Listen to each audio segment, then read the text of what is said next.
Trump প্রশাসনের কঠোর অভিবাসন নীতিতে অবৈধভাবে সীমান্ত অতিক্রমের ঘটনা গত এক দশকের মধ্যে এখন সর্বনিম্ন পর্যায়ে নেমে এসেছে। জুন মাসে সীমান্ত টহল এজেন্টরা মাত্র ৬,০০০ নারী পুরুষকে গ্রেপ্তার করেছে। বুধবার দ্য নিউ ইয়র্ক টাইমস জানিয়েছে ২০২৩ সালের ডিসেম্বর মাসে সীমান্তে গ্রেপ্তারের সংখ্যা সর্বোচ্চ ছিল প্রায় ২,৫০,০০০। প্রেসিডেন্ট জো বাইডেনের আমলে সীমান্তে আশ্রয় সীমিত করার পদক্ষেপ নেওয়ার পর এই সংখ্যা ৫০,০০০-এর নিচে কখনোই নামেনি।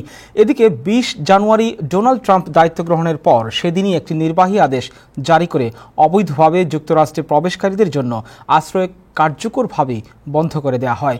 এরপরও অবৈধভাবে সীমান্ত দিয়ে যুক্তরাষ্ট্রে প্রবেশের সংখ্যা প্রায় ৯,০০০-এর নিচে নামেনি। জুন মাসে সীমান্ত অতিক্রমের সংখ্যা ১৯৬০ সালের পর সবচেয়ে কম ছিল। বিশ্লেষকদের অভিমত, ট্রাম্প প্রশাসনের কঠোর নীতি এবং কোনো দেশের অবৈধ অভিবাসীদের হাতকড়া পরিয়ে বিশেষ বিমানে পাঠানোর ঘটনাগুলো অবৈধভাবে সীমান্ত অতিক্রমের ঘটনা নিরুৎসাহিত করেছে।